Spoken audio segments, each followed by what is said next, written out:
여러분 안녕하세요. 안녕하세요. 안녕하세요.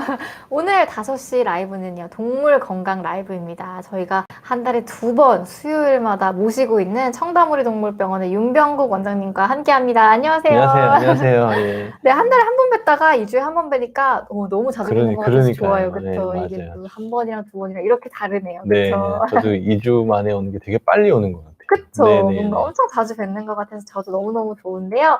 오늘의 주제는 이제 지난 시간에 이어서 좀 해주신다고. 네. 그쵸. 그래서 오늘의 주제를 먼저 간략하게 설명을 드리면, 개와 고양이 20세까지 건강하게 살 수 있는 꿀팁이에요. 근데 이게 내용을 너무 많이 준비해 네네, 주셔가지고, 맞아요. 3분의 1 정도 하다 끝난 것 같아요. 맞아요. 그쵸? 맞아요. 지난주에 귀 하다가 말았죠. 네, 그쵸. 귀까지 했죠. 네. 네네. 그래서 질문도 많이 주시고 응원도 많이 주셔서 이제 답변도 주시고 하다가 이제 조금밖에 못해서 오늘 이어서 하려고 하는데요. 오늘도 이제 먼저 시작하기 전에 공지를 하나 드리려고 합니다. 바로 홍해걸 박사님께서 출간하신 책을 또 3분을 선정해서 보내드리려고 하는데요. 네. 질문 많이 주시거나 좋은 글 달아주신 분께 마지막에 원장님께서 3분을 뽑아서 보내드리려고 하니까요. 요거 참고해서 많이 의견 주시면 감사드리겠습니다. 그럼 본격적으로 시작하기 전에요. 오늘 원 Q&A를 먼저 시작하고 네. 가야죠. 그쵸? 오늘 네네. 원 Q&A는 뭐죠? 강아지, 고양이도 스케일링을 한다고요? 라는 주제입니다. 네, 이거 답변 주세요, 네. 선생님. 강아지, 고양이도 똑같이 음식을 먹고, 네, 어느 정도 시간이 지나면은 양치질을 안 하면 사람하고 똑같이 치석이 생깁니다. 네. 근데 사람하고 강아지하고 가장 큰 차이점은 스케일링을 할 때 마취를 한다는 거거든요. 네네. 그래서 왜냐면 이게 뭐 스케일링을 해보셔서 아시겠지만 이렇게 윙거리는 그 스케일러 자체가 상당히 위험하기도 하고, 네. 그 다음에 애들이 기본적으로 가만히 있지 않기 때문에 뭐 이렇게 마취를 안 하고 하는 거는 상상을 할 수가 없어요, 현실적으로. 네. 가만히 또 네, 아니잖아요. 네. 네. 그리고 강아지 이빨들이 대부분 사람의 치석 정도랑은 다르게 정말 두껍게 많이 이제 있거든요. 그래서 네네네. 그렇기 때문에 이제 스케일링을 할 때 마취를 안 하고 하면은 통증도 엄청 날 겁니다. 네.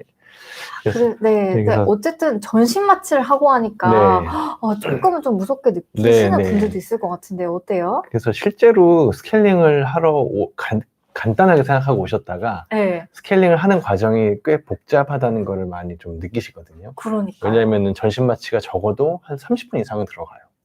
네, 어. 그리고 간단한 마취도 아니고 그래도 좀 깊이 들어가야 되기 때문에 기본적인 내과 질환이 있는지, 네. 그리고 뭐 심장병이 있는지를 보고 스케일링 유무를 결정을 하죠. 근데 이제 사람의 관점에서 봤을 땐 되게 상상이 안 되잖아요. 네. 우리는 그냥 아무렇게나 그냥 내일 스케일링 하러 가야지 해서 그러니까요. 가서 간단하게 하고 그냥 네, 바로 네. 일상생활 하는데, 아이들은 그게 마취라는 큰 그게 있기 때문에 사람 수면 내시경처럼 네.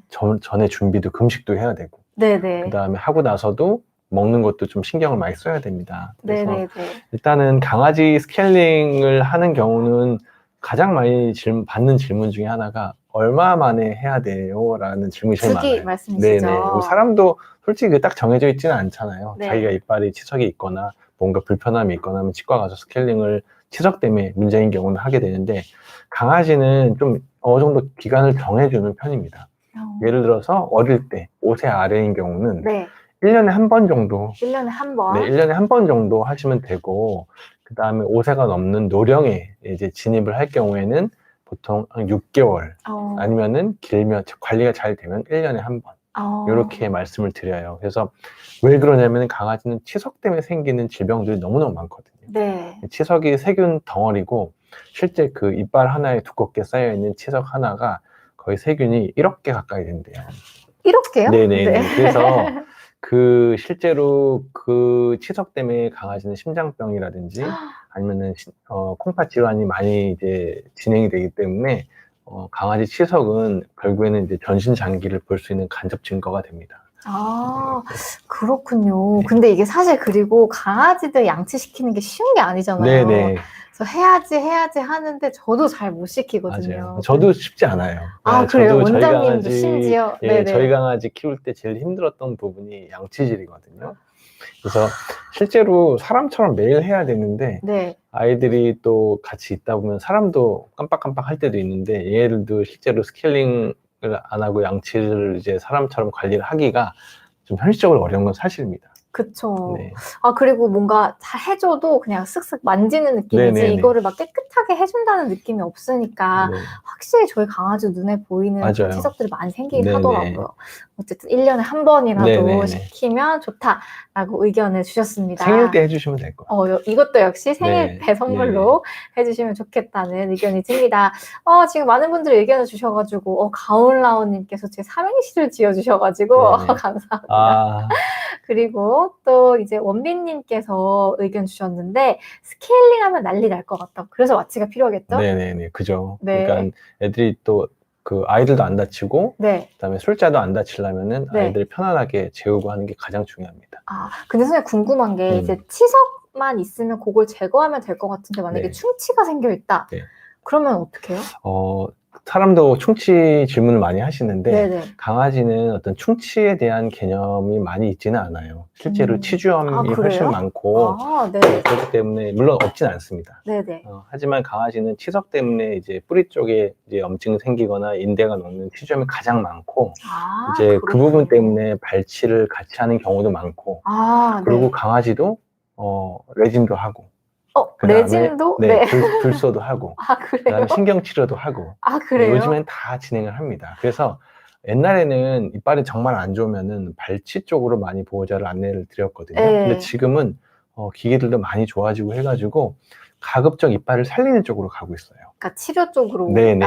그렇군요. 왜냐면 자기 이빨을 웬만하면 가져가는 게 낫거든요. 네네. 그래서 그런 부분에 있어서 좀 많이 달라졌다고 보시면 될 것 같아요. 그렇군요. 그리고 질문 또 주셨는데, 강아지, 고양이도 발치, 사랑니 나면 발치하나요? 라고 의견 주셨는데요. 이제 사랑니 개념이라고 보다는 이제 그 어금니죠. 강아지 같은 경우에는 이제 어금니가 작은 어금니, 큰 어금니가 있는데, 이제 그게 덧니로 진행이 될 경우에. 네. 그리고 이제 그럴 경우에는 발치를 합니다. 왜냐하면 먹는 데 영향을 주고, 저작에 그래요? 문제를 두기 때문에, 네네. 그게 그 덧니가 잇몸에 상처를 나타내고, 그 유발을 한다든지 그럴 경우는 발치를 진행을 해요. 근데 약간 사랑니 개념하고는 좀 다릅니다. 왜냐면은 네네네. 그걸 강아지는 이제 이빨이 통증이 있다 없다 표현을 솔직히 어렵잖아요. 네. 그래서 그 잘못 난 이빨이 잇몸에 상처를 낸다든지 그게 어떤 생활하는데 어떤 치명적인 문제가 있으면은 발치를 진행합니다. 그렇군요. 그리고 또 비슷하게 아까 원빈님께서 질문 주신 내용이 있는데, 조금만 위로 올려주시면은, 아까 그 사람처럼 네. 그 영구치 개념인지, 네네. 요거 물어봐 주셨거든요. 그죠. 이것도 되게 많이 한 질문이긴 한데, 강아지도, 우리 사람도 어릴 때 이빨이 다 빠지잖아요. 네. 유치도 강아지도 다 빠집니다. 그래요? 네, 다 빠지고 영구치로 싹 나옵니다. 근데 그거를 왜 모르죠? 모르고 놓친 거겠죠? 그죠. 근데 관심이 이제 깊게 없으면은 어머. 이빨이 빠지는 줄 모르고 그냥 키우세요. 몰랐어요. 그리고 저도. 이빨이 빠진 거를 또 먹기도 하고. 네네. 실제 보호자분들은 입에서 갑자기 피가 난다고. 생후 5, 6개월 때부터 이제 네네. 이갈이를 시작하거든요.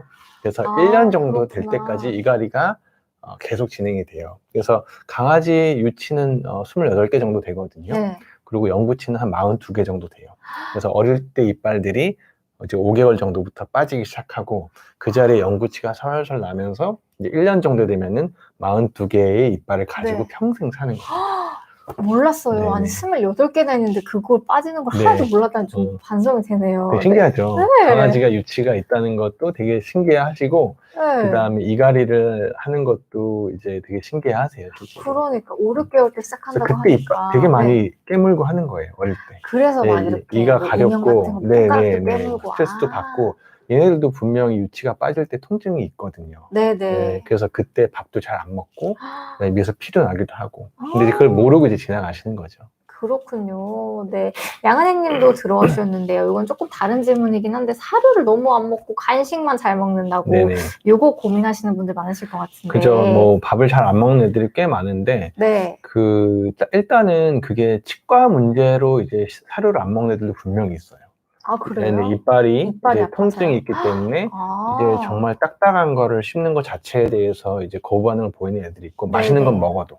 그래서 그럴 경우에는 어쨌든 치과 질환이 있는지 평가를 해보는 게 중요하고요. 네네. 찌르는 이빨이 있는 건 아닌지 아니면은 뭔가 그 우리 사료의 키블이라고 하거든요. 네. 그게 이제 그 정도 되는 딱딱함에 대해서는 이빨이 통증을 느끼는 애들이 있거든요. 그러면 이제 사료를 안 먹죠. 어떤 사료를 주더라도. 아. 맛있는 캔이라든지 아니면 간식 중에서 좀 물렁물렁하고 하니까. 향이 강하고 단백질이 높은 거는 또 좋아하고. 그러니까 네네. 이제 우리 애는 입이 짧은 애야 이렇게 생각하시는 분들 계신데 실제로 치과 질환 때문에 그런 경우도 꽤 많습니다. 그렇군요. 이거 치과로 좀 의심을 접근을 해보는 고양이는 것도. 더 심하고. 아, 그래요? 네네네. 고양이는 특히 더 그런다고 네네. 하니까 그렇게 좀 접근해보시는 것도 좋겠다는 생각이 드네요. 그럼 오늘의 원큐앤에이 이렇게 마무리를 해보고 본격적으로 원장님께서 준비하신 내용 한번 네. 시작해볼까요? 네, 알겠습니다. 지난번에는 네. 귀까지 봤고요. 네. 그다음에 챕터 5 이빨부터 시작하면 네. 좋을 것 같은데요. 네. 시작을 해보도록 하겠습니다. 네, 이빨. 챕터 5입니다. 네. 이빨을 닦기 힘들어요. 또 비슷한 주제네요. 네, 강아지 키우시는 분들이 모든 가장 힘들어하는 부분이 양치질이에요. 맞아요. 네, 양치질은 모든 반려동물 보호자분들의 숙제입니다. 진짜. 네, 왜냐면은 일단은 이빨을 애들이 잘 벌리질 않고, 네. 그 다음에 양치질을 잘 한다고 하더라도 우리 사람은 생각을 하면서 하잖아요. 네. 이렇게 구석에서 이게서 칫솔 하나로 80세까지 사는 거죠. 예를 그쵸. 들어서. 근데 네. 강아지는 칫솔 하나로 20세까지는 못 삽니다. 아무리 보호자가 열심히 사람처럼 해줘도 저희가 봤을 때는 플라그도 금방 많이 생기고 치석도 많거든요. 한계가 있다는. 네, 한계가 있어요. 네. 그래서 어쨌든 15살에서 20살 장수의 어떤 단계에서 아이들이 삶의 퀄리티를 올리려면 이빨이 많이 붙어 있는 게 최고예요. 아, 그렇군요. 네, 그리고 그 사이에 이제 아픈 애들, 이제 나이가 들어서 아플 경우에는 대부분 치통을 동반을 하거든요. 컨디션이 떨어지고, 그렇기 때문에 밥도 안 먹고, 그렇기 때문에 어떤 질병에 대한 만성 질환에 대해서 회복도 잘 안 되는 거예요. 그래서 강아지도 이빨이 튼튼한 애들은 아파도 잘 이겨냅니다. 왜냐하면 먹기 때문에. 그래요? 네, 그래서 이빨에 대해서는 아무리 강조해도 지나치지 않고, 네. 보시면은 이제 예를 들어서 사람 건치 이빨이 아주 이쁘신 분들의 사진들 있잖아요. 이거 사람한테도 막 네. 오복이라고 막 네, 그러잖아요. 맞아요. 강아지도 오복이에요. 아, 네, 그렇구나. 네. 근데 이제 강아지 이빨이 안 좋은 아이들 사진을 한번 볼게요. 네. 이게 보시면 이게 어머. 송곳니 위에 잇몸이거든요. 네. 지금 보시면은 사람은 이런 색깔의 잇몸을 가진 사람은 솔직히 없죠. 네. 네, 강아지는 이런 애들 태반이에요. 저희가 봤을 때는. 네, 그리고 보호자분들이 이런 애들은 입주위만 가면 이거 난리가 납니다. 아이고. 네, 밥을 잘 먹는 것처럼 보여도 그게 그냥 먹는 거지 네. 어떤 맛을 느끼거나 통증 없이 먹는 건 아니에요. 그렇군요. 지금 보시면은 잇몸하고 이빨하고 붙어있는 부분에 치석이 있잖아요. 네. 사람은 치석이 조금만 있어도 이가 시려서 아마 치과에 달려갈 겁니다. 네. 근데 강아지는 이게 두껍게 쌓여가지고 이 연접부에 잇몸에 염증이 이렇게 생기고 보시면은 위에 입술이 닿는 부위들 여기 다 염증이에요. 이런 애들이 저희가 검진을 하다 보면 꽤 많고 보호자분들도 모르고 키우시는 경우가 되게 많아요. 너무 아플 것 같은데. 너무 아프죠. 사람 입에 빵꾸만 나도 엄청 아프잖아요. 그러니까요. 근데 이런 걸 달고 있는 애들이 저희가 너무너무 많아요. 그래요. 네, 대부분 거의 진료를 보는 아이들의 한 60% 이상은 이 정도의 치석은 가지고 있다고 보시면 돼요. 아이고. 네, 그래서 강아지 이빨을 수시로 그러니까 잇몸을 수시로 보는 게 가장 중요하고, 그럼 강아지 정상 잇몸 색깔은 뭐예요? 물어봤을 때, 사람하고 비슷합니다. 그냥 깨끗해야 돼요. 조금 밝은 색을 네, 띠고 있는 약간 거죠? 핑크빛이 돌고, 이런 느낌으로 네, 이런 생각하면 느낌이죠. 될까요? 이게 건강한 거죠. 네네. 근데 지금 이 사진에서 보면 뭐가 좀 특이한 게 있지 않나요? 이빨이 뭔가 조그마해 보인다? 이건 유치예요. 아, 유치인가요? 네, 보시면 여기 날카로운 거 하나 있죠. 네. 요게 유치, 우리 송곳니 어릴 때 유치고, 네. 이거는 이제 송곳니의 영구치. 영구치인가요? 그러니까 덧니가 난 거예요. 어머, 강아지도. 네, 그래서 어머. 송곳니가 빠지고 기존 유치가 빠지고 영구치가 내려와야 되는데 이 자리에 그냥 이렇게 내려온 거면 되게 빠지지 않고 그러면은 여기하고 여기 사이에 치석이 더 잘 끼거든요. 그렇기 네. 때문에 아이들의 치주염이라든지 치은의 염증이 빠르게 진행이 되는 거예요. 그래서 그러면 이런 건 바로 발치를 해줘야 되죠. 요거를 뽑는 건가요? 네네. 네네. 유치를 뽑는 거예요. 네. 근데 이제 가끔 보호자분들이 물어보세요. 이거 그냥 두면 안 되냐. 네. 두고 그냥 뭐 잘 먹고 잘 하는데 그냥 두면 안 되냐 했는데 유치를 가지고 사는 성인은 없죠. 그죠. 그런 개념입니다. 유치가 있으면 결국엔 치은해라든지 치주염이 잘 생길 수밖에 없고 애들이 통증을 느끼기 때문에 유치는 보이면 반드시 빼주셔야 돼요. 그렇군요. 근데 이거를 사실 주인이 이거를 네. 보긴 어려울 것 같아요. 네. 이것도 병원에서 어쨌든 그죠. 보통 이제 검진을 백신을 받아야 될 것 하면서 같아요. 네. 예, 이제 치아나 이런 거는 많이 체크를 해주시기 때문에 이제 유치가 잔존이 있다든지 아니면 덧니가 났다든지 그리고 이빨이 개수가 부족하게 태어나는 애들도 많아요. 그래요? 그럼 네. 그럴 때는 어떻게 그럴 해야 돼요? 때는 이제 치과 엑스레이 사람처럼 찍어서 네네. 이제 안에 숨어있는 이빨이 있다든지 그러면 그거를 이제 올라올 수 있도록 처치를 합니다. 그렇군요. 네. 와, 진짜 문제가 아주 요인이 네. 많은데요. 그리고 요 사진 한번 보시면은 이거는 뭐 어떻게 된 거죠? 이게 여기 애기 코잖아요. 네. 여기 왼쪽 위에 어금니하고 여기 송곳니인데 다 뭔가 덮여 있죠. 이게 뭐 치석인가요? 치석이에요. 어머. 치석으로 치석에 이빨이 덮여 있어서 안 보이는 거. 깜짝 놀라셨죠? 이거는 너무 지금 얘는 심한데요? 덮이기 직전이죠. 네. 근데 이런 애들이 너무너무 많아요. 저희가 봤을 때. 그래요? 네네. 그래서 이런 애들을 그러면은 어떻게 해야 되냐. 당연히 치석부터 일단은 긁어내야 되겠죠. 아이고. 이빨의 원래 모양이 어떤지 평가를 먼저 해야 돼요. 네네. 하고 나서 그러면 보면은 대부분 이빨이 덜렁덜렁 거립니다. 치석 때문에 붙어 있었던 거예요. 잇몸하고. 어머. 이렇게 캡슐처럼 안에서 쌓여 있는 거죠. 그럼 이런 애들은 보면은 이렇게 뿌리가 다 노출되어 있는 경우가 제일 많고 대부분 덮여 있기 때문에 치석으로. 네네. 여기 다 주저앉았죠. 아이고. 잇몸 자체도. 그리고 이렇게 결국에는 흔들흔들 이빨하고 잇몸 사이가 간격이 벌어지는 그런 그게 생기기 때문에 인대가 녹은 상태죠. 쉽게 얘기해서 살릴 수 없어요. 저런 경우는. 이럴 때는 어떻게 발치를 해야죠. 뽑아? 빨리 발치를 해서 빨리 마무리를 시켜줘야 돼요. 그렇군요. 네네. 저거는 네. 사람도 마찬가지입니다. 인대가 다 녹고 한 경우에는 결국엔 발치로 진행이 되고 그 이빨하고 잇몸 사이의 간격이 그렇게 넓지 않은 경우에는 최대한 살릴 수 있는 쪽으로 가려고 하고 있죠. 그렇군요. 와, 네. 근데 이렇게까지 되기까지는 진짜 오랜 그죠. 시간이 필요할 것 근데 같아요. 그렇게 오랜 시간이 걸리진 않아요. 아, 그래? 그렇지도 네. 않나요? 강아지가 치석이 네. 생기는 사이클이 사람은 양치를 안 할 경우에 보통 한 2주 정도 걸린다 그래요. 강아지도 똑같습니다. 네. 사람도 양치를 평생 안 하고 살면 이런 이빨로 다 덮여 있을 거예요. 그렇군요. 네. 그래서 이런 아이들은 보호자분들이 아이들이 뽀뽀를 하려고 하면은 다 싫어해요. 냄새가 너무 많이 나니까. 근데 원인을 모르는 거죠. 네. 네, 이 치석 때문에 냄새가 엄청 나요.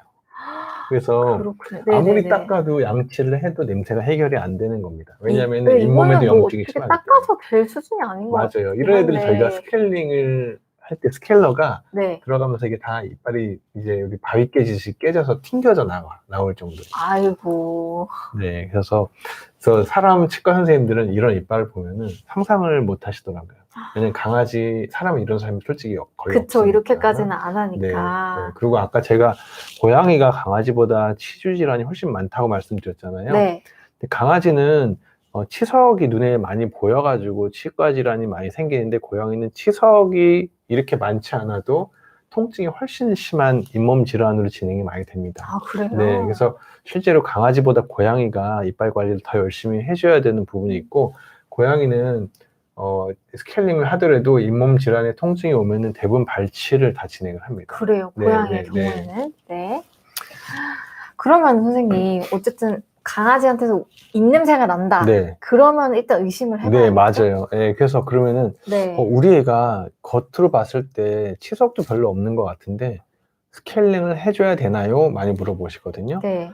잇몸 안쪽에도 치석이 정말 많이 쌓여 있을 수 있어요. 그래서 저는 항상 보호자분들한테 치과 진료를 보는 기준은 뭐냐면은 입냄새가 나기 시작한 병원에 바로 오셔야 돼요. 아, 냄새가 나기 네네네. 시작하면. 이렇게 육안상으로 보이지 않아도. 그렇군요. 네, 사실 그래서- 막 이렇게 들쳐서 보는 것 자체도 네네네. 애기들이 너무 싫어하니까 네, 일단 입냄새부터 의심을 네. 해보면 좋을 것 같습니다. 네. 그리고 이제 보면은 그러면은 이렇게 진행이 안 되려고 하면은 어떻게 해야 되냐고 많이 물어보시는데 결국에는 양치질이에요. 결국엔 양치질. 어려운 양치질이 네, 다시 네. 왔습니다. 그럼 양치질은 그러면 네. 언제부터 해야 되나요? 제일 많이 물어보시거든요. 네네. 음식을 먹는 시점부터 하는 거예요. 네, 그러니까 그러면- 사람 애기도 어릴 때 이빨이 없어도 네. 거즈로 닦아주고 혀도 네. 닦아주고 하잖아요. 네네. 이제 그게 다 이제 교육을 하는 거고 이제 잇몸을 보호하기 위해서 하는 건데 강아지도 마찬가지예요. 보시면은 이렇게 강아지들은 뭐 껌도 나오죠. 네. 이빨을 관리하기 위해서 치석껌이라고. 네. 그 다음에 이런 껌도 있고 여기 지금 보시면 브러쉬를 사용하잖아요. 네네. 메인은 브러쉬가 돼야 돼요. 메인은 네. 브러쉬. 네. 어떤 그 기계적 마찰이 있지 않고서는 플러그에서 치석으로 진행이 되는 거를 막기는 현실적으로 어렵습니다. 이 강아지 제품은 되게 많이 나오잖아요. 네. 덴탈검도 나오고, 맞아요. 그 다음에 뭐 타주는 것도 나오고 하지만 메인은 그렇게 브러쉬로 가야 되고, 나머지 부분들은 그 브러쉬로 했을 때 어떠한 보호자분들이 생각을 하고 하는 게 아니기 때문에 그런 어떤 그 남을 수 있는 부분에 대해서 랜덤한 방식을 다양하게 사용을 하는 거죠. 아무래도 브러쉬만 하는 애보다 브러쉬하고 치약감 먹는 애가 조금 더 관리가 잘 되고, 좀 보조적으로 사용하면 그럼요. 도움이 될 수 있다. 왜냐면 내 의지하고 네. 상관없이 좀 긁어주기 때문에. 네네네. 네, 그리고 이런 껌의 모양도 자꾸 바꿔가면서 주시라고 저는 꼭 말씀드려요. 네, 요새 진짜 많잖아요. 네네네. 막 이렇게 말랑말랑한 것도 있고 딱딱한 것도 있고 뭐 네네. 가루 형태 뭐 이런 것도 있더라고요. 네, 맞아요. 그래서 다 결국에는 이 치석으로 되는 과정을 블로킹하기 위해서 네. 나온 어떤 효소 성분이라든지 사람에서 어느 정도 검증이 된 잇몸에 도움이 되는 원료들을 많이 사용을 하고 있습니다. 그렇군요. 네. 이렇게 보조적으로 같이 사용하면 좋다라고 말씀 주셨습니다. 네. 그리고 한 가지 또 그 가장 우물우물 강아지 할 수 있을까요? 우물은 절대 못하지 않을까요? 그래서 강아지, 바로 꿀꺽 아닌가요? 그래서 강아지 치약은 네. 다 먹게 나와요. 먹을 수 있는 치약. 먹는 치약으로 나오고 사람 네. 애기들도 어느 정도 어린 나이까지는 네네. 먹는 치약으로 하잖아요. 네네. 그래서 마찬가지고 여기서 제일 중요한 부분 중에 하나가 그럼 사람 치약을 써도 되냐요? 많이 물어보세요.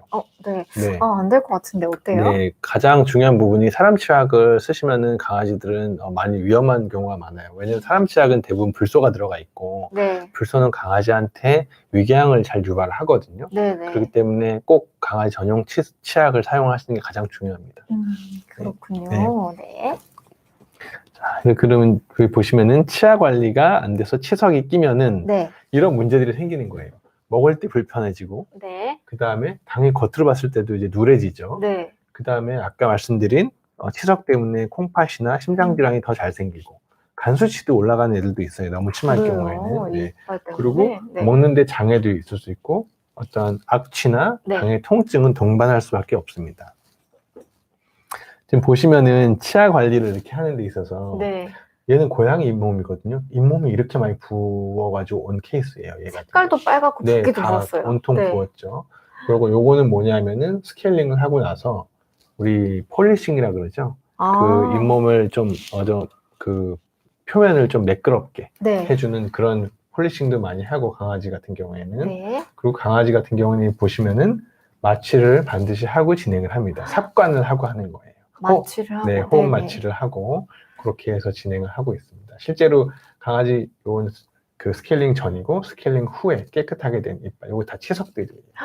와, 되게 심하죠. 그러네요. 다 긁고 나서 보면 이런데 다 이미 염증이 빨갛게 다 올라있네요. 그래서 강아지들은 스케일링을 하고 나서 네. 보통 물론 병원마다 좀 차이가 있지만 이런 잇몸을 치료를 하기 위해서 일주일 정도 소염제나 항생제를 같이 먹기도 해요. 아이들의 어떤 네네. 그 경도에 따라서. 선생님, 그러면은 아까 마취 시간 한 30분 정도 된다고 말씀을 주셨는데 그 총 시간 한 어느 정도 생각하면 될까요? 이제 스케일링 자체는 보통 뭐 애들마다 다르지 하지만 30분 정도 걸리고요. 네. 앞뒤 시간으로 하면은 한 40분에서 1시간 정도 걸려요. 40분에서 1시간. 네네. 마취 들어가고 마취가 네. 어느 정도 안정화되고 네네. 그 다음에 스케일링을 하고 이제 깨우는 과정이 있잖아요. 네네. 그래서 그 기간 총 한 1시간 정도 걸리면 되고 만약에 이빨을 딱 봤는데 하면서 저희가 이빨이 실제로 이제 치석을 싹 제거하고 나면 이제 표면이 보이잖아요. 네. 깨져 있는 애들도 있고, 그 어. 다음 신경이 노출돼 있던 애들도 있고, 이런 애들은 이제 마취 중에 평가를 해서 네. 이제 보호자께 전화를 드리죠. 뭐 이렇게 치과 엑스레이를 찍어야 되는 아이라든지 아니면 네. 신경 치료를 해야 되는 경우 그런 경우는 이제 시간이 훨씬 더 오래 걸리죠. 네, 그래서 그렇군요. 일단은 강아지에 대한 이빨은 아무리 강조를 해도 지나치지 않습니다. 그러니까 결론을 딱 가온라운님께서 내려주셨어요. 사람도 반려동물도 이빨 관리를 잘 해야 됩니다. 그래서 지금 또 질문 주셨는데 간수치에 대해서 말씀해 주셔가지고 저도 좀 신기했거든요. 네네. 이게 정말 심각하면 간에도 좀 영향이 있나 봐요. 이제 간 수치가 올라가는데 잘 안 떨어지는 애들이 있어요. 물론 그게 간 자체의 문제인 경우도 있긴 하지만 뭐 다른 호르몬의 문제가 있어서 간 수치가 올라가고 이런 것들 대부분의 어떤 원인이긴 하지만 치석이 정말 심할 경우에도 간 수치가 올라갈 수가 있어요. 그래서 어떤 아이들 물론 이제 근데 간 수치가 너무 높을 경우에는 마취를 하고 싶어도 못하죠. 그래서 이제 약간 딜레마긴 합니다. 그런 아이들 같은 그리고 경우는. 치료 자체도 또 힘들으니까. 그래서 이제 평소에 네. 어떤 이런 2차적으로 부작용이 생기지 않게 이빨 관리를 잘 해야지 아이들의 어떠한 나중에 만성질환이 생겼을 때도 훨씬 더 수월하게 접근할 수가 있어요. 그렇군요. 또 저의 출산 예정을 또 궁금해하시는 분이 계셔가지고 MCWC님께서 맞아요. 지금 배가 아주 많이 나왔고 저는 37주차 산모로서 3월 16일이 예정입니다. 얼마 안 남았죠, 그렇죠? 자, 끝까지 열심히 다 해보겠습니다. 네, 그럼 계속해서 또 설명해 주실까요? 네. 그 다음에 보시면은 그럼 바람직한 이 닦기 되게 기본적인 내용이긴 하지만 네. 하루에 몇 번 닦고 어떤 그 방법으로 양치질을 해야 되는지 어떻게 도대체 해줘야 되나 제가 이거 제일 궁금하실 것 같아요. 실제로 좀 힘들긴 하지만 저는 하루에 2번은 해주시라 그랬어요. 이거 진짜 어려운 것 같아요. 네, 사람도 하루에 2번 하고 뭐 많이 하시는 3번 하고 하는데 기본적인 거는 음식이 지나가고 나면은 양치질을 해주는 게 맞습니다. 네, 그래서 아침에 출근하기 전에 한번 해주고 가시고 저녁에 오셔서 해주고 가시고 낮에는 치약껌이나 치아 보조제로 던져놓고 한번 던져주고 그렇게 생활할 수 있게 해야지 사람처럼 관리가 조금 돼요. 근데 이거를 아기 때부터 해야 좀 버릇이 돼서 맞아요. 쉬울 것 같다는 생각이 들더라고요. 실제로 스케일링을 하더라도 양치를 그 다음에 또 안 해주면은 금방 치석이 생기거든요. 근데 대부분 이렇게 스케일링을 하는 아이들 같은 경우는 아까 같이 잇몸이 되게 안 좋고 통증이 어느 정도 가지고 있기 때문에 이빨을 만지는 것 자체에 대한 트라우마가 항상 가지고 있어요. 그쵸. 왜냐면 근데 저런 상태에서 브러쉬를 갖다 대면은 난리가 나고 이제 싸나운 아이로 이제 변신을 하게 됩니다. 더 이게 악순환의 고리가 반복되는 그래서 거죠. 그 이빨은 어릴 때부터 자꾸 만지는 것도 되게 중요하고 깨끗할 때 자주 치석 관리를 해주셔야지 그 치아 관리를 해주셔야지 나중에 아팠을 때 관리가 훨씬 쉬워져요. 평소에 입에 양치질을 자주 해주던 보호자분들은 나중에 구강 내 문제로 왔을 때 병원에서 보거나 검사를 했을 때 애들이 양치질을 하면은 뭔가 보상이 있어. 이게 어렸을 때 학습이 됐기 때문에. 좀 거부감이 그리고 양치질 하기 전에는 뭔가 어릴 때부터 뭔가 먹이고 하는 거죠. 네. 그래서 양치질 할 때 주는 간식을 따로 정하는 거예요. 그래서 약속을 하는 거죠? 그래서 나중에는 양치질 좋아하는 애들은 막 야칫솔을 가지고 와요. 어머. 간식을 먼저 달라고. 그리고 나서 이제 양치질 하는 걸 알기 때문에. 그런 애들이 이빨 너무 쉽죠. 입 쭉 벌리고 저희도 훨씬 편한데 평소에 양치질 한 번도 안 하다가 치과 질환이 왔을 경우에는 그 자체도 너무 접근이 힘들기 때문에 마취를 하고 검사를 하는 경우가 태반입니다. 그렇군요. 어릴 때 습관이 역시 중요하다라고 좀 말씀 주셨습니다. MCWC님께서 응원해 주셔서 정말 감사합니다. 그 다음에 가을라오님 또 질문 주셨는데 강아지, 고양이도 임플란트 같은 거를 하나요? 라고 말씀 주셨는데 많이 가끔 이제 물어보시는 보호자분들이 계신데 결국에는 이제 치아를 좀 살리기 위해서 저런 이제 처치를 하잖아요. 강아지들 저작을 위해서. 근데 강아지들이 임플란트나 아니면 치아에 대체적인 걸로 어떤 뭔가를 넣기 위해서는 대부분 잇몸이 어느 정도 받쳐줘야 되고 그리고 사람하고 다르게 치석이 어느 정도 많이 심한 아이들 같은 경우에는 이 아래턱뼈 같은 경우에는 대부분 녹아 있는 경우가 많아요. 그래서 임플란트 시술을 하기는 현실적으로 좀 어렵고 아까 말씀드린 것 같이 통증을 줄여주기 위해서 발치라든지 아니면 신경치료 이 정도의 진행을 하고 교정도 많이 물어보시거든요. 강아지 교정이요? 강아지 교정도 많이 물어보세요. 그런 아이들 있잖아요. 어떠한 뭐 진짜로 쇼를 나간다든지 우리 어떤 외관이 너무 중요한 아이들 있잖아요. 어떤 그 혈통을 위해서 그런 경우도 있는데 그런 아이들은 실제로 교정을 해요. 교정이 있어요? 교정이 있어요. 그래서 사람 치과에서 하는 교정의 어떤 과정과 비슷합니다. 뭐 어느 정도 기간 동안에 이거를 차고 있어야 되고 그 다음에 정기적으로 와서 조여주고 그 라인을 맞춰주고 하는 과정이 있는데 이제 치과 협회에서 가이드라인은 뭐냐면 강아지는 외관이 그렇게 중요하지는 않아요. 그래서 이게 이빨이 변리가 나고 뭔가 이제 부족한 이빨이 있거나 기능적으로 문제가 있지 않으면은 교정을 추천 안 하는 게 가이드라인입니다. 그렇군요.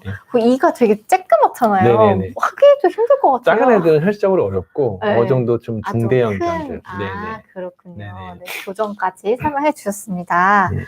계속해서. 그래서 이렇게 보면 양치하는 순서는 네. 저는 항상 뒤에 이빨부터 하라고 말씀을 드려요. 아, 끝에서부터. 네. 네. 앞에는 다 하십니다. 앞에까지만 해요, 저도. 근데 앞에 이빨은 작고 네. 뒤에 이빨은 내보면 크거든요. 네네. 근데 강아지한테 중요한 이빨은 다 뒤쪽에 있어요. 그래요. 네. 그래서 앞니는 나이가 들어서 다 빠지더라도 별로 안 힘들어해요, 애들이. 어떤 그래요, 삶의 되려. 어떤 네네. 먹는 데 있어서. 근데 이 뒤쪽 이빨이 일찍 빠지면은 강아지도 어떠한 그 저작에 있어서 즐거움이나 이런 게 많이 줄고 가장 중요한 거는 인지 능력이 떨어지기 시작합니다. 이빨이 그래. 빠지기 시작하면. 네네. 그래서 치매 초기 증상들이 나타나는 거죠. 그게 연관이 있나요? 네, 사람도 마찬가지지만 인지 능력이 치과에 문제가 생기거나 치아가 부족하기 시작하면은 인지 능력이 떨어진다고 해요. 강아지도 그래요? 마찬가지예요. 그래서 강아지한테 어떤 치매 초기 증상들이 나타나는 그 어떤 사인들이 네. 이빨이 일찍 빠진다든지 아니면은 후각 기능이 떨어지면은 그런 어떤 치매 초기 증상들이 나타나는 거예요. 잠만 많이 잔다든지. 네, 그래서 어떻게 해서든 간에 이빨을 살리려고 하는 겁니다. 왜냐면은 우리도 어금니 너무 중요하잖아요. 네네. 어금니 없다고 생각해 보세요. 먹을 때 어떤 재미가 있겠어요. 그러네요. 네, 앞니로 씹어야 되고. 네네네. 그리고 뭐 사람하고 강아지하고 어떤 위에하고 아랫니의 어떤 그 구조가 좀 다르긴 하지만 네. 어쨌든 중요한 이빨은 큰 이빨이기 때문에 그런 부분을 최대한 살릴 수 있는 방향으로 가야 아이들의 어떤 삶의 퀄리티가 유지가 됩니다. 두 번을 하되 안쪽에서부터 하자. 이거 네네. 점점 더 어려워지는 네. 것 같긴 한데. 네. 네, 그렇게 생각하시면 되고. 네. 질문 하나가 네, 있는데. 킹레아님 질문 주신 거 한번 네. 받아볼게요. 선생님, 강아지 건강검진했는데 췌장염 수치가 높다고 하네요. 네. 보름 한 번씩 2번 키트로 수치 검사 해보자고 하시는데 너무 걱정이 된다고. 이건 아마 다른 그 얘기인데 췌장염 같은 경우에는 키트 검사를 하고 그 다음에 췌장염의 어떤 수치를 같이 보거든요. 네. 그래서 양성인지 음성인지 본 다음에 그거를 정량으로 수치화 시켜가지고 봐서 수치가 좋아지는 거를 모니터 하시는 것도 중요하고 보통 키트 검사를 뭐 2주마다 하기도 하지만 췌장염이 진단이 되면은 한 2주에 한 번 정도 와서 그 정량 수치가 좋아지는지를 모니터 하시는 것이 되게 중요합니다. 췌장염이라고 하는 게 좀 심각한가요? 어때요? 이제 사람은 췌장암이 되게 치명적이죠. 네네. 근데 강아지는 췌장암이 그렇게 많지는 않아요. 물론 없진 않지만. 네네. 강아지는 췌장염이 훨씬 많습니다. 췌장염. 네, 염증이 생기는 거죠. 그래서 이제 그럴 경우에는 소화기의 어떤 그 장기이기 때문에 구토라든지 설사라든지 복통을 동반하는데 그러다가 이제 복막염이 와가지고 사망을 하는 경우가 많죠. 그래서 췌장염은 한 번 생기면 재발도 잘 되기 때문에 평소에 아까 말씀하신 것 같이 2주에 한 번씩 어느 정도 정상 수치로 떨어질 때까지 모니터 하시는 것이 제일 중요해요.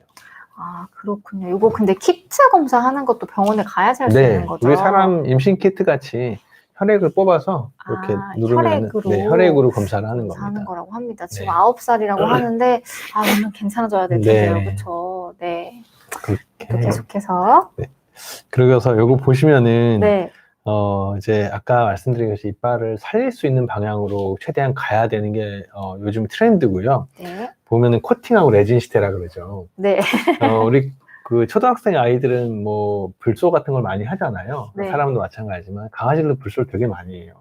그래요? 네네. 그래서 초등학생 때 막 했던 거 같은데. 맞아요. 이렇게 불소 제품은 사람의 불소 제품을 사용을 합니다. 네네. 네, 그래서 근데 이제 아까 말씀드렸다시피 마취를 하고 하잖아요. 네. 마취를 하고 그다음 불소 코팅을 하면은 사람도 불소 코팅을 하고 좀 이렇게 음식을 바로 먹지 말라고 얘기하는데 강아지들은 어쨌든 전신 마취를 하고 스케일링을 하고 불소 코팅을 하기 때문에 깨고 나서 음식을 몇 시간 정도 안 주시기만 하면 돼요. 깨고 나서 몇 시간 정도만? 네네. 그래서 불소는 되게 중요한 부분이에요. 강아지한테도 분명히 이시림이 있고, 네. 그 다음에 2차적인 어떠한, 그 보호막을 형성해 주는 거기 때문에, 요즘에는 불소도 정말 많이 하십니다. 그렇군요. 보시면은, 네. 이게 아까 제가 말씀드린 어금니 중에 제일 큰 이빨, 뒤쪽에 있는 이빨인데, 네네. 이렇게 빵꾸가 나 있는 게. 네. 티석이 덮여 있어서 몰랐는데, 이거를 제거하고 나서 보니까, 이렇게, 치아 신경이 노출이 된 거예요. 이런 경우 어떤 경우 제일 많냐면은 갯껌을 너무 격렬하게 먹는 애들이 있어요. 어머. 네, 갯껌을 정말로 너무 맛있게 먹다가 우리 나무젓가락 깨지듯이 이 표면이 에나멜층이 날아가는 거예요. 그러면 이쪽으로 계속 감염이 생기겠죠. 네. 그래서 이거는 지금 보시면 이빨하고 잇몸 사이는 어느 정도 딱 붙어 있기 때문에 이런 애들은 이빨 살리는 거예요. 네, 신경치료를 해서 치아신경을 어느 정도 다시 치료를 하고 이거를 레진으로 코팅을 해주는 겁니다. 요 정도는 치료를 네. 통해서 이를 살릴 그러면 수 이제 있다. 다시 건강한 이빨로 태어날 수가 있는 거죠. 네. 이거는 이제 바람직한 치아 관리는 이제 입양이 되는 순간부터. 그 순간부터 네네. 시작해라. 네. 자, 그리고 네. 이거는 챕터 6번째인데 네. 사람이나 강아지나 이제 살찌는 거에 대해서는 모두 다 걱정을 많이 하세요. 네. 근데 이렇게 물만 먹어도 살이 찌는 애가 있다고 말씀을 하셔서 오시는 보호자분들이 계시거든요. 오, 네. 이런 경우에는 정말로 물만 주시는 경우도 있지만 네. 물에 이것저것 많이 섞어주시는 분도 계시고 그냥 물이 아닐 수도 네, 있다. 네. 그리고 다른 거를 많이 먹고 나서 얘도 짜기 때문에 물을 많이 먹어서 2차적으로 살이 찐 것처럼 보일 수가 있는 거죠. 근데 여기서 네. 다루려고 하는 거는 제가 어떤 정말 많이 먹어서 살이 찌는 것보다 어떤 이렇게 이거는 지난번에 제가 말씀드렸던 부분이긴 한데 네. 비만도 평가하는 거죠. 네. 이거는 간단히 지난번에 말씀드렸으니까 빠르게 진행해 가볼게요. 짚고 넘어가 네, 주세요. 그래서 이거 보시면은 우리 아이 뚱뚱한지 평가하는 방법인데 1번부터 9번까지 이 표 딱 보이시죠? 네. 이게 전 세계적으로 약속을 한 겁니다. 네. 9번은 몸매는 가장 뚱뚱한 이제 고도 비만. 그다음 1번은 정말 마른 우리 악액질 같은 그런 상태고 네. 4번, 5번이 건강한 몸매입니다. 우리 사람 적정 체중. 네. 그러면은 이 기준은 뭐냐면은 위에서 봤을 때 가슴보다 허리가 어느 정도 들어가야 돼요. 우리 사람을 치면은 허리 라인이 조금 있어야 되고 네. 중요한 것 중에 하나가 이제 가슴 부분을 이렇게 손으로 만졌을 때 살짝 눌렀을 때 너무 세게 누르지 말고 살짝 눌렀을 때 갈비뼈의 느낌이 살짝 나는 게 가장 아이디어라는 몸매입니다. 그래서 네. 강아지도 이런 몸매를 가진 아이들 대부분 건강한 게 사실이고 이걸 기준으로 해가지고 우리 아이가 현재 뭐 7번에 있는지 8번에 있는지 이거 보시면은 위에서 봤을 때는 일자 몸매죠. 네. 네, 우리 사람은 지금 이걸 세워서 봤을 때라고 생각하시면 돼요. 이런 애들은 네네. 일자 몸매면은 딱 세워놓으면 아랫배가 불룩하게 내려와요. 네, 그래서 고도 비만. 이런 애들은 고도 비만. 걸을 때마다 여러 가지 힘들어하죠. 호흡이라든지 네. 허리 질환도 많이 생기고 관절 질환도 많이 생기고. 지금 몰보냥님께서 4번, 5번도 말라 보인다고 말씀 주셨는데 사실은 조금 말라 보이는데 정상이다. 네네. 네. 우리 사람들이 생각하기에 강아지는 좀 통통한 게 귀엽잖아요. 그러니까 왠지 잘 네. 먹여야 될 것 같고. 네. 제가 경험한 것 중에서 보호자분들이 자기 강아지가 살쪘다고 생각하시는 분은 거의 없어요. 네, 그래서 왜냐하면 대부분 매일 보기 때문에 그렇고 네네. 이제 또 사람도 마찬가지지만 좀 통통한 게 좋잖아요. 네네. 그런 거에 있어서 많이 좀 어느 정도 그런 쪽으로 관리를 하시는 것 같더라고요. 그렇군요. 근데 지금 몰보냥님께서 질문 주셨는데 물을 하도 안 마셔서 간식을 타서 주신다고 하는데 이런 경우는 뭐죠? 물 자체를 잘 안 먹어서 네. 물을 많이 안 먹는 아이들 같은 경우에는 그게 이제 꼭 질병이라기보다는 제가 봤을 때는 평소에 수분 함량이 많은 간식을 좀 많이 준다든지 아니면은 뭐 습식 캔을 좀 원래 좀 먹는 생활을 하고 있는 아이들 이런 애들은 당연히 물을 좀 덜 먹긴 하겠죠. 근데 이제 그게 질병에 의해서 안 먹는 거라가 네. 아니면은 너무 걱정은 안 하셔도 될 것 같아요. 네. 그렇군요. 네. 자, 고양이도 똑같이 네. 적용하시면 될 것 같고요. 강아지 체중 보시면 비만이 살찌는 원인은 여러 가지가 있습니다. 근데 네. 기본적으로 많이 먹어서 살찌는 경우가 제 경험상 가장 많고 먹어서 살찌는 네, 그리고 운동 부족이 두 번째로 많고 네. 사람하고 똑같죠. 똑같네요. 네, 그리고 세 번째는 얘들도 유전적으로 살이 좀 찌는 애들이 있어요. 네, 품종성인도 분명히 있고 네. 그리고 여기서 제일 중요한 것 중에 하나가 이제 기저질환이죠. 질병 때문에 살이 찌는 겁니다. 네. 네, 그래서 이 질병의 대표적인 것이 대부분 호르몬 질환인데 이 부분은 따로 제가 다뤄볼 겁니다. 뒷부분에서. 네. 이 비만은 아무리 얘기를 해도 사람도 마찬가지지만 중요한 부분이긴 한데 강아지가 비만이 되면 어떤 질병이 가장 많이 생기는지 이렇게 물어보시거든요. 상식적으로 생각했을 때 강아지도 심장병이 훨씬 많이 생길 수가 있고요. 심장병. 혈관에 네. 여러 가지 안 좋은 것들이 쌓이는 고지혈증이라든지 고콜레스테롤 혈증이 많이 생기고요. 그다음에 두 번째로 이런 관절 질환이 많이 생깁니다. 아무래도 이제 하중이 많이 눌리기 때문에 네. 퇴행성 관절염이라든지 아니면 허리 디스크 이런 게 훨씬 더 잘 생기는 게 사실입니다. 그래서 비만이 해결이 되면은 여러 가지 어떠한 기저질환들이 자연스럽게 해결되는 경우가 꽤 많아요. 그렇군요. 어쨌든 건강상의 목적으로 진짜 비만은 관리를 해야 된다라고 네. 좀 볼 수 있을 지금 것 같은데. 보시면은 요 고양이는 그래도 조금 괜찮게 보이죠, 몸매가. 네, 괜찮아 보이긴 근데 하는데. 얘는 보세요. 머리는 요만한데 뒤에는 거의 다른 아이의 몸을 안 붙여놓은 될 것 것처럼. 같아요. 네. 네. 이러면은 고양이들은 정말 치명적인 질병들이 많이 생겨요. 그래서 지방간이라든지 아니면은 여러 가지 간질환이나 그 퇴행성 심장병이나 이런 게 많이 생기는 게 고양이는 비만과 특히 강아지보다 더 심장병에 민감하게 반응하는 게 비만입니다. 네. 자, 그럼 결국에는 뭐 에너지 사용을 많이 시키는 게 저는 가장 중요하다고 생각을 하고요. 근데 우리에게 뚱뚱하니까 내일부터 30분씩 걷는 거야. 네. 데리고 나가시거든요. 네. 네, 그러다 이제 대부분 이제 관절 질환으로 많이 내원하시죠. 아이고. 네, 산책을 나가다 사람도 갑자기 운동을 하면은 네. 무릎이 아프고 허리가 아프고 다치는 경우가 많잖아요. 네네네. 일단은 너무 뚱뚱할 경우에는 제가 봤을 때는 식이요법을 하는 게 맞다고 봐요. 식이를 좀 먼저 네. 들어가야 되는 거죠? 네, 먹는 걸 일단, 그리고 강아지는 식이요법으로 하면은 다이어트에 성공을 안 할 수가 없습니다. 네, 사람은 너무 먹고 싶어서 참다가 밤에 몰아서도 막 먹고 하잖아요. 네, 내가 찾아서 네, 찾아서 먹잖아요. 근데 강아지들은 보호자가 안 주면은 먹을 수가 차단이 없어요. 되니까. 네, 그래서 정말 타이트하게 관리를 하시면은 정확한 다이어트가 대부분 가능해요. 아, 그러네요. 네. 그런 측면에서 식단 조절이 정말 효과적일 수월한 수 있다. 방법이죠. 네네. 네, 그래서 그런 식이요법을 통해 가지고 한 2달 정도 타이트하게 하고 나서 그 다음에 이제 근력이라든지 운동을 병행하는 게 저는 좋은 방법이라고 생각을 합니다. 네, 지금 질문 하나가 들어와서요.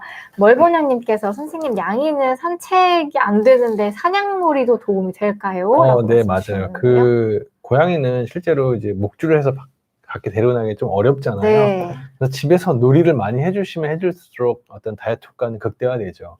뭐 캣타워도 이렇게 오르락내리락하는 높이를 많이 조절을 해준다든지 네. 다양한 장난감을 줌으로 인해서 어떤 그 행동을 자극을 시키는 게 다이어트에 상당히 도움되고 사냥놀이도 좋은 방법 중에 하나예요.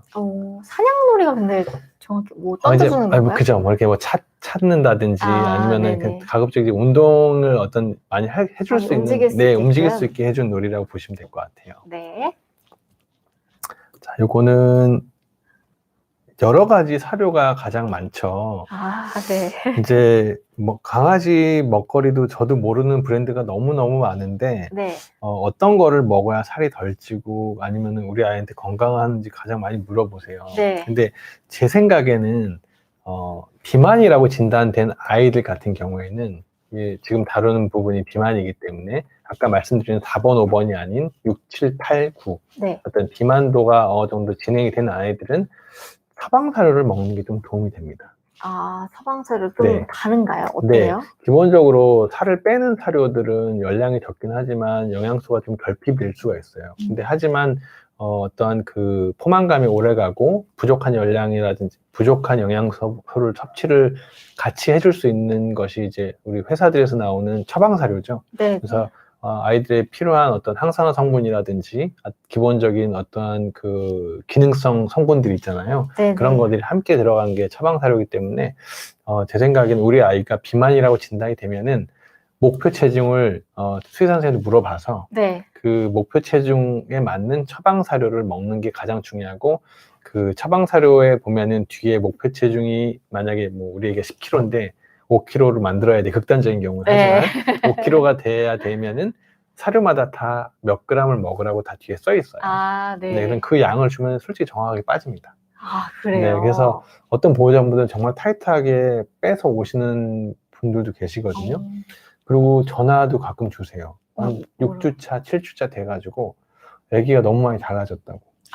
잘 때 숨소리 달라지고 살이 빠지니까 더 많이 움직이는 거예요. 아이들이 몸이 가벼우니까. 네. 애가 예전의 모습하고 완전 다른 아이로 새롭게 태어났다고 해서 좋아서 전화하시는 경우도 있었어요. 그렇군요. 네. 그래서 어쨌든 다이어트는 강아지나 사람이나 가장 큰 숙제고 했을 때 가장 좋은 효과를 건강에 좋은 효과를 보는 것 같아요. 네. 네. 그리고 요거는 아까 제가 보여드렸던 강아지의 어떤 몸매의 그 기준을 말씀드린 거고, 네. 이렇게 허리가 꼭 들어가는 것이 가장 중요하고 가슴에 갈비뼈가 살짝 만져지는 거를 네. 우선적으로 추천을 드립니다. 네. 그리고 이제 챕터 7번, 오늘은 7번까지 아마 할 것 같은데, 아, 네네. 우리 아이들한테 여러 가지 먹이고 싶어 하는 것들이 많잖아요. 네. 그런데 강아지가 절대로 먹으면 안 되는 음식들이 솔직히 있어요.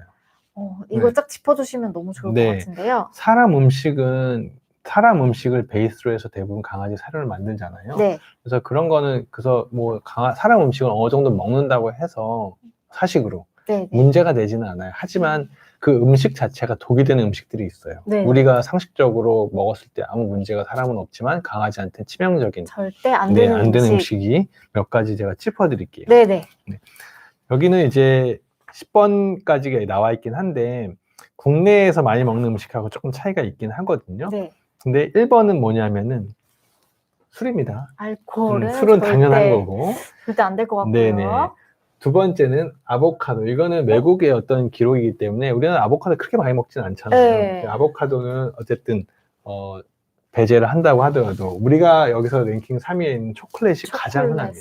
되게 유명하죠. 옛날 초콜릿하고 요즘 초콜릿은 많이 다르죠. 네. 카카오 성분도 되게 많이 들어가 있고. 그러니까요. 그렇기 때문에 초콜릿을 먹었을 경우에 어떤 문제가 생길 수 있냐면은 발작을 할 수가 있어요.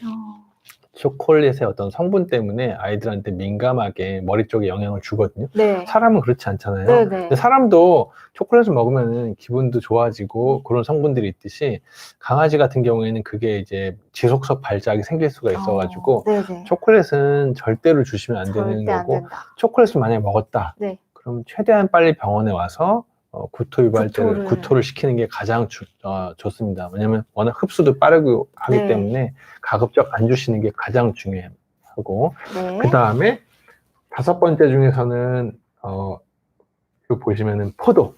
포도도 절대 안 되는 포도 중독증이라는 질병이 있을 정도로 포도의 어떤 성분 자체가 아이들한테 치명적인 영향을 있을 수가 있고 포도 주스도 마찬가지고 포도즙도 마찬가지예요. 그래서 건포도도 마찬가지고. 건포도까지. 그래서 그렇게 어떤 문제가 일어나냐면은 콩팥이 많이 망가져요. 그래서 콩팥. 그래서 포도는 실제로 포도철에는 콩팥이 망가져서 오는 경우가 실제로 좀 많고 어느 정도냐면은 통계적으로 3분의 1송이를 먹었을 경우 사망할 수 있다 그러거든요. 그래요? 근데 그거는 약간 객관적인 수치고 실제로 콩팥이 안 좋은 아이들도 있을 거 아니에요. 원래 그런 애들이 3알, 4알 먹고 쓰러져서 오는 경우도 많아요. 조금만 먹어도? 민감도가 아이고. 이미 콩팥이 많이 약해져 있기 때문에. 네네. 그래서 콩팥은 포도는 절대 주시면 안 되고 어떤 포도도 마찬가지예요. 네네네. 그리고 여기서 한 가지 더 이제 양파 개념이 있잖아요. 양파. 마늘도요. 이 3가지가 국내에서 가장 큰 많이 문제가 됩니다. 아이고. 양파 친구들. 파, 마늘. 파까지. 그 라인업은 안 주시는 게 중요하고. 국내에서 가장 많이 문제가 되는 양파의 문제는 역시 국물이에요.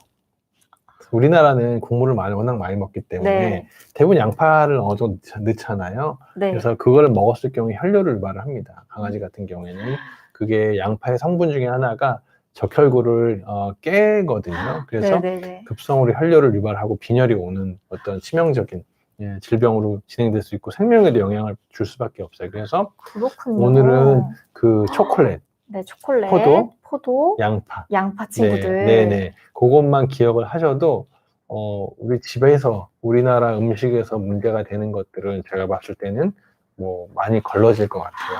뭐 당연히 술이라든지 어떤 약물이라든지 이런 거는 이벤트로 뭐 이렇게 주워 먹는 경우가 있지만 초콜릿, 포도, 양파는 우리가 생각하기에 그렇게 나쁘지 않은 음식이고 사람한테도 괜찮은 음식인데 이렇게 주는 경우가 꽤 많아요.